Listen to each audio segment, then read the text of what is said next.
वह लाइन बा कि दुश्मन मिले सवेरे, अरे दुश्मन मिले भोरहिए, तो दुश्मन मिले सवेरे मगर मतलबी यार ना मिले। ये ना चलता भैया इस साउंड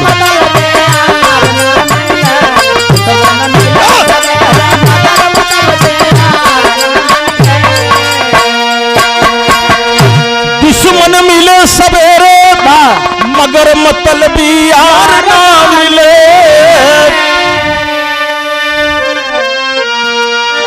तो वैसन रहा जन्म है मिले हिटलर शाही, अरे मिले हिटलर शाही पर मिली जुली सरकार ना मिले।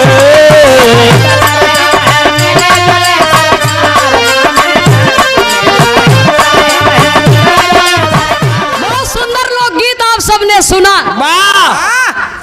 ये दुनिया में सबकी अपनी अपनी पहचान है। होती है क्यों गाय के नाम करत है, क्यों गवाय के, क्यों गरियाय के, लेकिन नाम करत है। क्यों हो कह के नाम करता, क्यों रे कह के नाम करता। तर्जी वही है मास्टर साहब। अरे दुश्मन मिले सवेरे मगर मतलबी यार ना मिले। बालेश्वर उस्ताद का गाना है कि रणुआ रहा जन्म भर मगर करकसा नार ना मिले। हमारे इलाहाबाद में गवैया एक गावत थी कि नार मिल जाए करकसा मगर सार गद्दार ना मिले।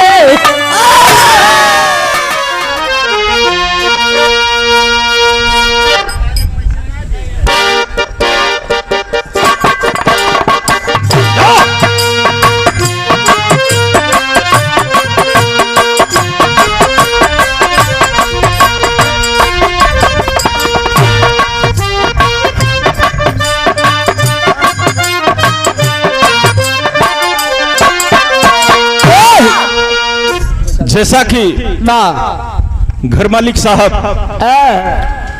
चारों धाम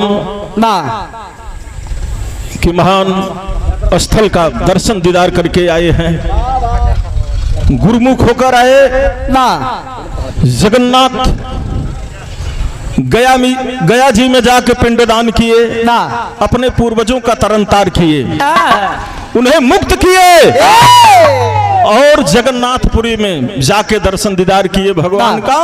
वहां से चावल लेके आए जो भंडारे में सम्मिलित हुआ, जो प्रसाद के रूप में वितरण होगा। ये बड़ी सौभाग्य है कि जगन्नाथ महाराज के भंडारा के आयोजन में भोजन प्रसाद पावे के सौभाग्य प्राप्त होते, ईश्वर की कृपाया। तो चलिए 4 लाइन के बढ़िया लोकगीत सुना दे आपके।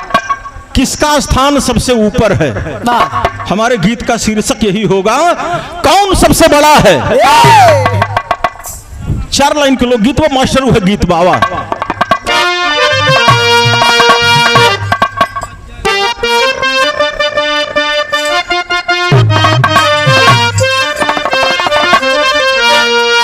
वह लाइन बा कि दुश्मन मिले सवेरे, अरे दुश्मन मिले भोरहिए, तो दुश्मन मिले सवेरे मगर मतलबी यार ना मिले। ये ना चलता भैया इस साउंड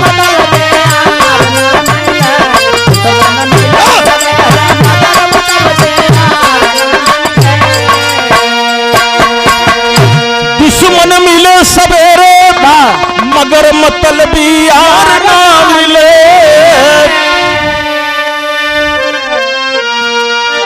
तो वैसन रहा जन्म है मिले हिटलर शाही, अरे मिले हिटलर शाही पर मिली जुली सरकार ना मिले।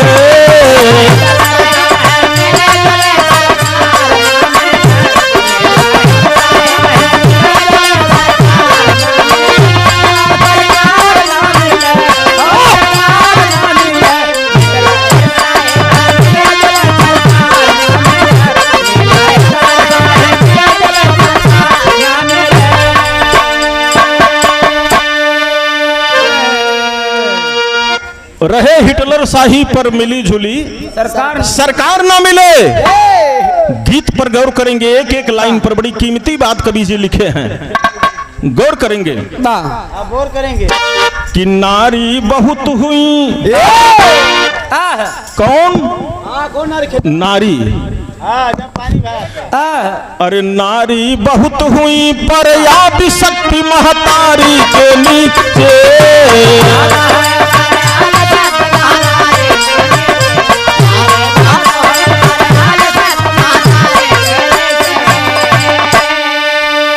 नारी बहुत हुई पर याद शक्ति महतारी के नीचे। तो देवता बहुत हुए, अरे देवता बहुत हुए पर महादेव त्रिपुरारी के नीचे।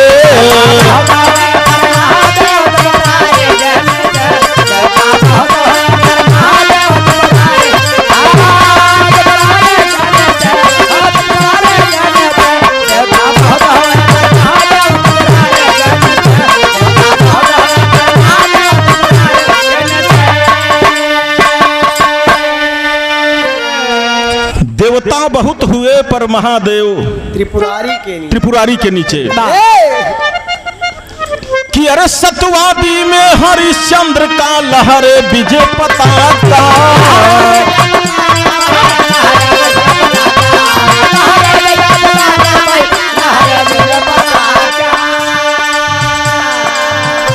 अरे प्रतिशोधी में परशुराम, अब प्रतिशोधी में परशुराम, क्रोधी में ऋषि दुर्वासा।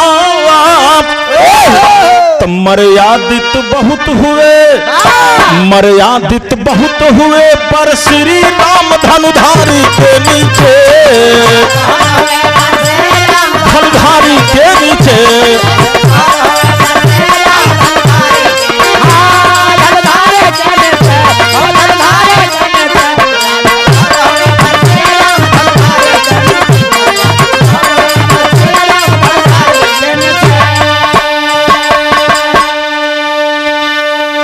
सत्यवादी में हरिश्चंद्र का लहरे विजय पताका। हरिश्चंद्र जैसा कोई सत्यवान नहीं, सत्यवादी नहीं, धर्म का पुजारी नहीं। इसलिए प्रमाण मिला कि सत्यवादी में हरिश्चंद्र का लहरे विजय पताका। प्रतिशोधी में परशुराम, क्रोधी में ऋषि दुर्वासा। मर्यादित बहुत हुए पर श्री राम धनुधारी के नीचे। धन है मर्यादा पुरुषोत्तम भगवान श्री राम। अगली लाइन में कहना है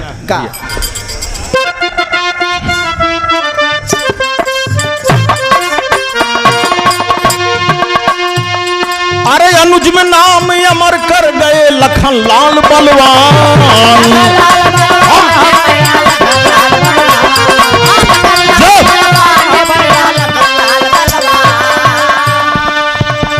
अरे अनुज में नाम अमर कर गए लखन लाल बलवान। अरे पुत्र में श्रवण कुमार की गाथा अब गावे सकल जहान। तब वीरों में वीर हुए, अरे वीरों में वीर हुए पर पवन पुत्र बलकारी के नीचे। पर पवन पुत्र बलकारी के नीचे।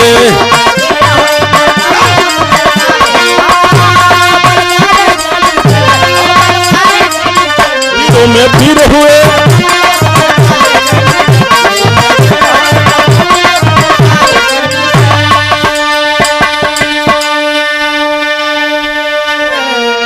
लखनलाल जैसा कोई भाई नहीं बन सकता बाबूजी। अनुज में नाम अमर कर गए लखनलाल बलवान। पुत्र में श्रवण कुमार की गाथा गावे सकल जहान। बेटा हो तो श्रवण जैसा। आज दुनिया गाथा गाती है, लोग याद करते हैं। पुत्र में श्रवण कुमार की गाथा गावे सकल जहान। वीरों में वीर हुए पर पवन पुत्र बलकारी के नीचे। क्या बात है। अगली लाइन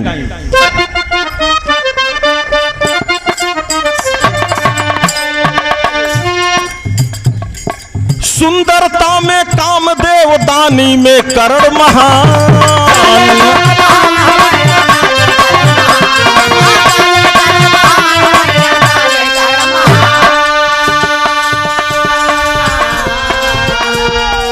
अरे सुंदरता में कामदेव, दानी में करण महान। अरे अटल प्रतिज्ञा भीष्म की, अब गूंज रहा यश गान।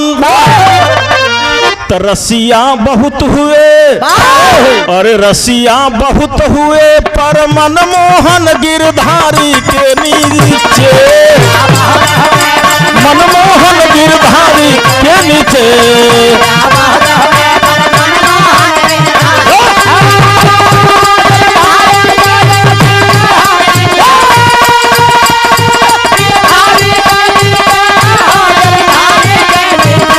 रसिया बहुत हुए पर मनमोहन,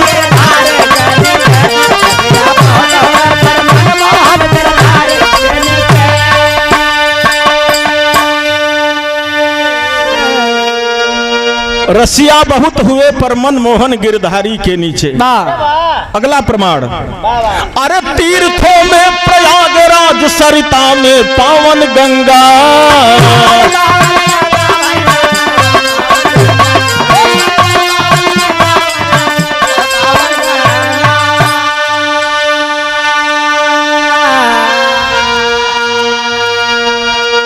जिस स्थान पर महाकुंभ लगता है बाबूजी, वो कोई और स्थान नहीं, प्रयागराज इलाहाबाद। क्या बात है।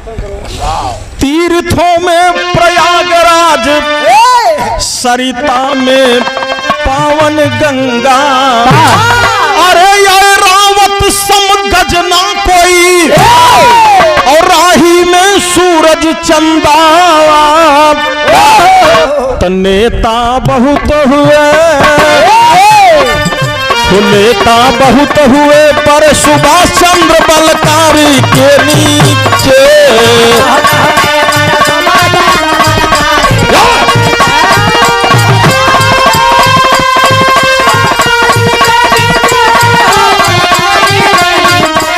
नेता बहुत हुए,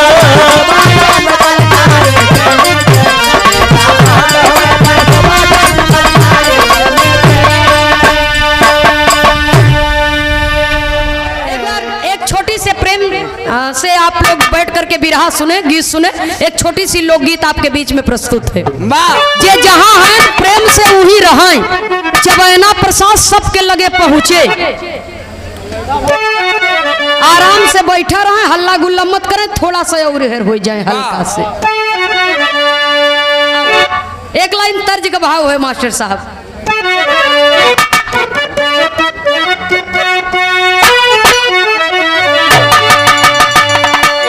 बहुत सुंदर लोकगीत आप सबने सुना। ये दुनिया में सबकी अपनी अपनी पहचान है। होती है। क्यों गाय के नाम करत है, क्यों गवाय के, क्यों गरियाय के, लेकिन नाम करत है। क्यों हो कह के नाम करता, क्यों रे कह के नाम करता। क्यों पूजा करवावत बा, क्यों पूजा के खाद धई। पूजा खाए वाले ज्यादा हैं, करे वाले कम। भैया हो तो नाम करे वालन के ये संसार में कमी नहीं बा। तर्जी वही है मास्टर साहब। अरे दुश्मन मिले सवेरे, मगर मतलबी यार ना मिले। बालेश्वर उस्ताद का गाना है ये कि रणुआ रहा जन्म भर, मगर कर कसानार ना मिले। हमारे इलाहाबाद में गवैया एक गावत थी कि नार मिल जाए कर कसा, मगर सार गद्दार ना मिले। नारी परियार मिल जाए लेकिन सार ससुर गद्दार न मिले। वही जगह काम खराब होता है। सार ससुर के अंदरवा मिले। ये बालेश्वर उस्ताद का गाना रहा बाबूजी, लेकिन कहना है गीत के अंदर कि होता सदा सुनो, होता सदा सुनो अनहियरिया से उजियार है ऊपर, होता सदा सुनो अनहियरिया से उजियार है ऊपर, होता सदा सुनो अनहियरिया से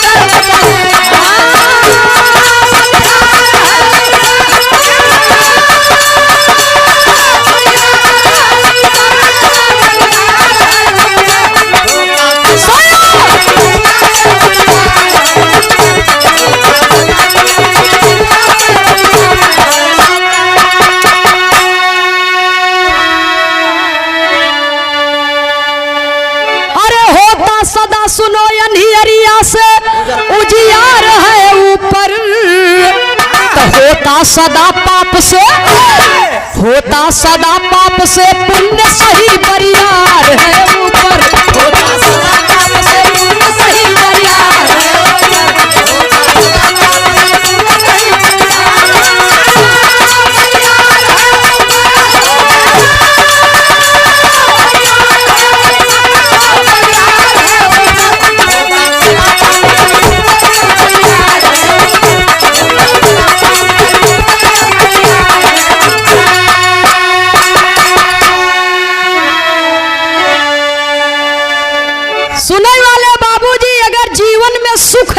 दुख आई बा तो सुख हो, अगर दुख न आवे तो ओकर मोल इंसान समझ न पाए कि सुख ऐसे ही होत है। इसलिए दुख से ज्यादा सुख की कीमत तब इंसान समझे था जब दुख रहा था शरीर के अंदर, तब जीवन में जब दुख न आवे तो सुख का कीमत इंसान न जान पावे। इसलिए अनहियारा से उजरारा का कीमत ज्यादा बा, ऊपर बा। सुनने वाले श्रोता सज्जनों, होता सदा पाप से पुण्य सही बरियार है ऊपर। जिंदगी में लाखों पाप भ होई, जाने अनजाने में लाखों गलती भई होई, लेकिन बाबू दान बहादुर यादव जी बहुत बड़ा पुण्य आज कह दिहन। अब ऐसे ऊपर कौनो चीज नहीं हो सकता। सही चीज है। गया में जाए के जे पिंडदान की है अपने पुरखन बदे 100 पीढ़ी आगे के 100 पीढ़ी पाछे के तरी गई। अब ऐसे बड़ा पुण्य नहीं हो सकता। हाँ। कभी को संकेत करना पड़ा, कहना है ए भैया घर मालिक के निवेदन बा, आप लोग प्रेम से बैठ करके चबैना प्रसाद ले लीजिए। बार बार सूचना मेरे पास आ रही है। ए भैया थोड़ा सा आप लोग भी इधर हो जाए तो तनी सा हवा लगत रही तो सही है।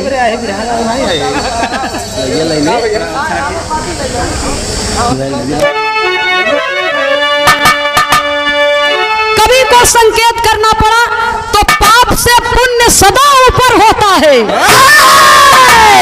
अगली लाइन में कहना है, नारायण लक्ष्मी विराजे क्षीर सिंधु जलधार के ऊपर, तब विष्णु के नाभि से निकला सुनो अमृत धार है ऊपर।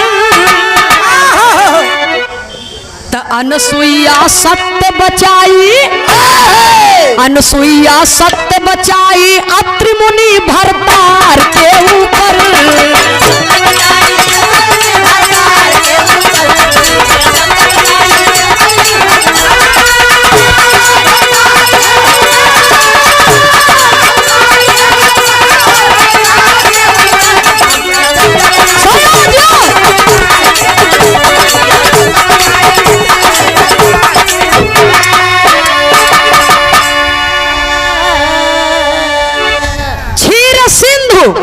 क्षीर माने दूध, पानी के नहीं दूध के सागर में क्षीर सिंधु में, तो सदैव क्षीर सिंधु जल के ऊपर श्री हरि भगवान विष्णु और माता लक्ष्मी विराजमान हुआ करते हैं।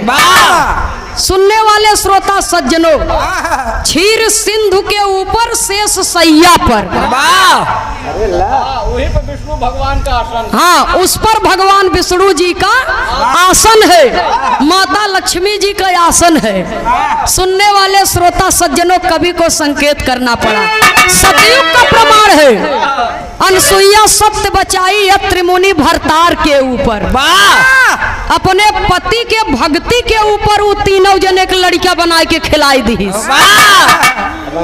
पतिव्रता सत्य के ऊपर हाँ तीनों जने के बालक बना करके अपने गोदी में खिला दिया, खीर पिला दिया बाबूजी। कवि को संकेत करना पड़ा, अगली लाइन में कहना है। अभी अभी आप लोगों ने सुना भैया से कि बेटवा बहुत भयन, लेकिन सरवन के नीचे नीचे लड़का भयन, सरवन से ऊपर अब क्यों नहीं भाई। एक बेटवा के नाम हमहू बतावत है आप लोगों के। अरे बेटा बहुत हुए, बेटा बहुत हुए, पर राम सरवन संतान के ऊपर। सरवन तो सरवन रहेन, लेकिन प्रभु राम महाराज दशरथ जी के औलाद एक ऐसन बेटवा रहेन कि महतारी बाप के इच्छा पूरा करे बदे राजसी ठाट बाट त्याग दिहन, बन बन भटकेन। आज के बेटवा माई बाबू के बन बन भटकाई देथन, भटके के तैयार नहीं है। तो लड़का बहुत हुए पर राम जैसन बेटवा जवन हो तवन देखा जाए। नहीं रे देवी, भाग जो उधर से बाहर ले जाओ। इसलिए कवि को संकेत करना पड़ा, कहना है बेटा बहुत हुए पर राम सरवन संतान है ऊपर। अरे योद्धा कोई भी हो पर सत्य पुरुष समय बलवान है ऊपर। अरे डर गए ब्रह्मा जी, डर गए ब्रह्मा जी, लख नीचे के आकार है ऊपर। डर गए ब्रह्मा जी, लख नीचे के आकार है।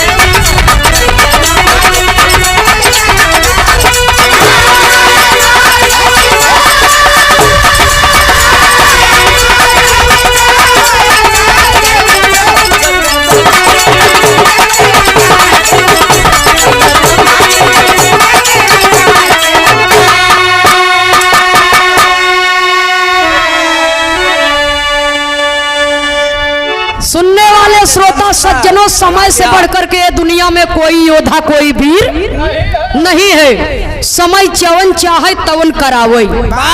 समय चाहे तो हनुमान जी लंका पर चढ़ाई किए, आई समय के बलिहारी या जौन तूफान चला था। बैठा रहा, कोनो दिक्कत ना हो, भाग जाए वहां से।